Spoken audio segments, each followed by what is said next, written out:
The truth of the matter is, if you truly have friends in your corner, they will encourage you to press forward and not live according to the way you used to. Yeah. Can I get an amen? Amen.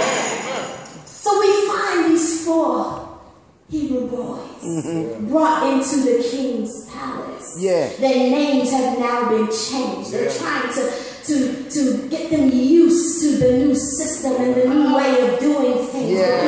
These Hebrew boys are just not buckling under the pressure.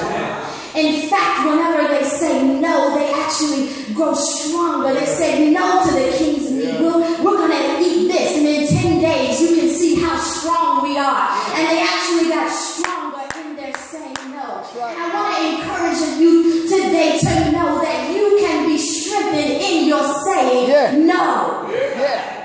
It's okay to say no.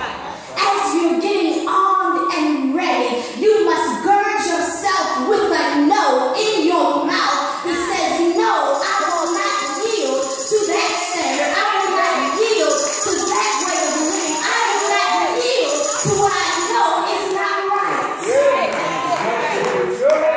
We can take our encouragement from these 4 Hebrew boys to see the life that they lived.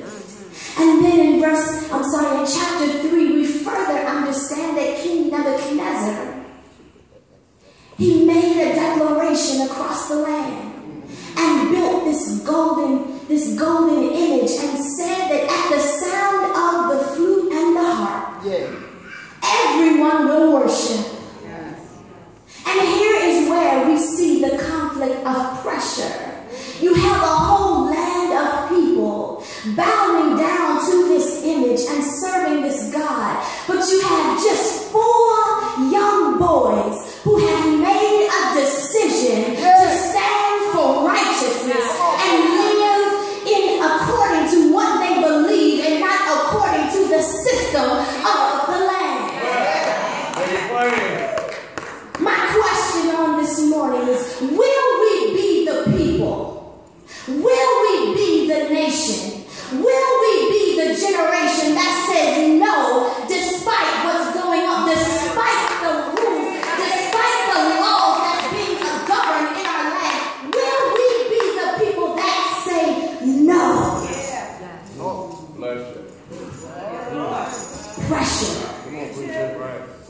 Pressure and temptation to live outside of what we have both learned and heard. Pressure and temptation. When we come to church on Sunday and when we come to our Bible studies and we're hearing what thus saith the Lord and how we should govern our lives, and then we go out on the street and we hear everything contrary to what we are learning, will we be the people to just say no?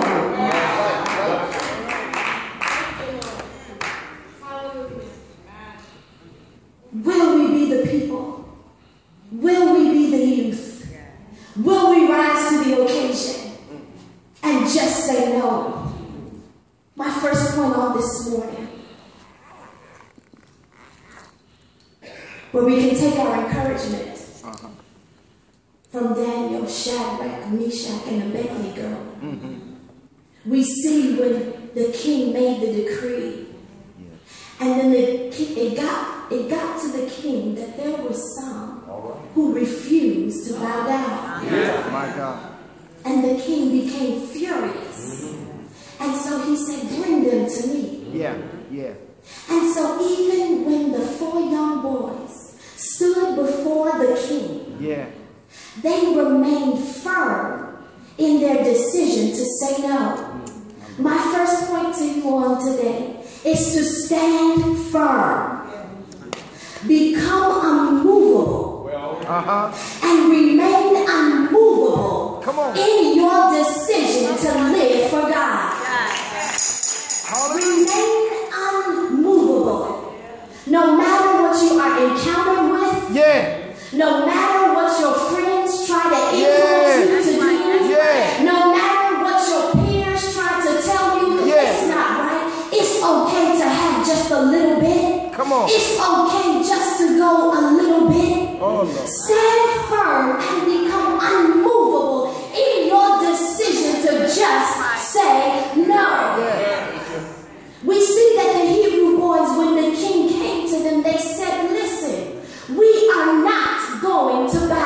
That's right. That's We right. refuse to bow. That's right.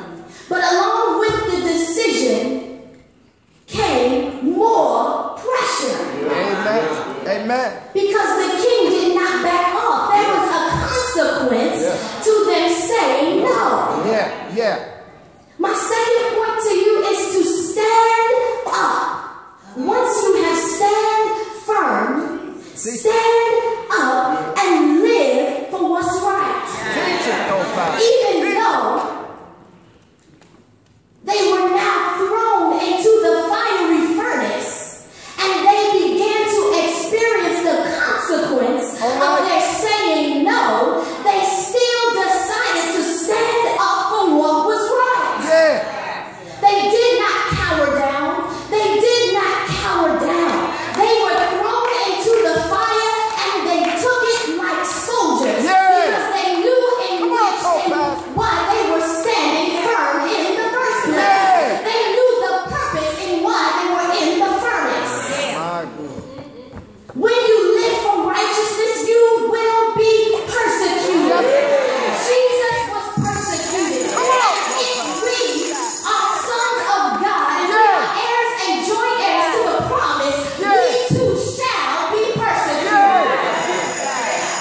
I'm sorry, I'm not going to lie and stand up and tell you that the walk is going to be easy. Because it's certainly not going to be easy. But when you are living for righteousness and when you are standing for what's right, it's worth it to go against the odds. Everybody shall go against the odds. While you are standing firm and while you are standing up for what's right, now you must stand out. You must be the minority and step away from the majority. Don't be afraid to be different. There is nothing wrong with saying no. There is nothing wrong for living what's right.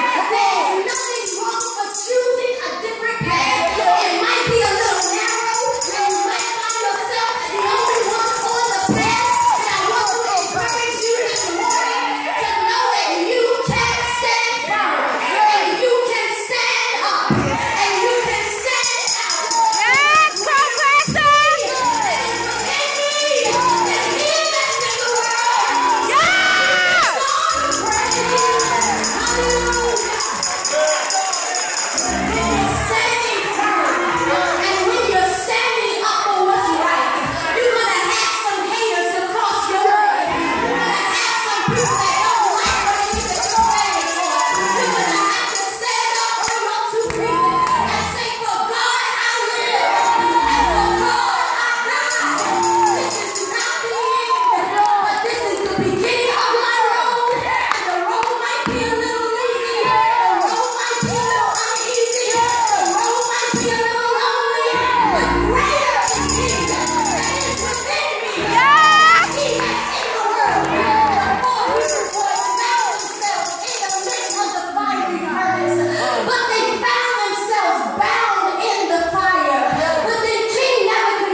because God is with you to see you through.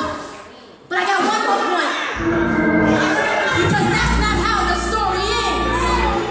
They did come out of the fire, and when they came out of the fire, King Nebuchadnezzar had to realize and respect the God that they serve. See, he was trying to get them to worship his God, but at the end of the day, he worshiped their God. What am I trying to say here? That what God is going to do in your life is going to cause the naysayers, and it's going to cause your enemies to have to recognize and realize the God that you serve. See, this thing that God is doing, he's not doing it just for you. He's doing it so he can get the glory. Somebody shout, God, get the glory. As I take my seat, I want to encourage you to know Shadrach, Meshach, and Abednego, as they said no and did not give in to the pressure, God preserved them. He kept them alive. You feel like you might be on your way out of here, but I decree and declare that God is keeping you alive. By any means necessary, he's keeping you alive. He's strengthening you by any means necessary. He's keeping you alive. Hallelujah. He's keeping you alive. And not only did he preserve them, but he protected them. He guarded them in the midst of the fire. When they stepped out of the fire, their clothes wasn't even scorched. They didn't even have the smell of smoke. God protected them in the midst of what they were experiencing. And lastly, after they were preserved, after they were protected, they were promoted. It's worth it to say no. When you're crying in the late night hour, all by yourself because you made a decision that I'm not going to do the things that I used to do. And I'm not going to do the thing that I could do.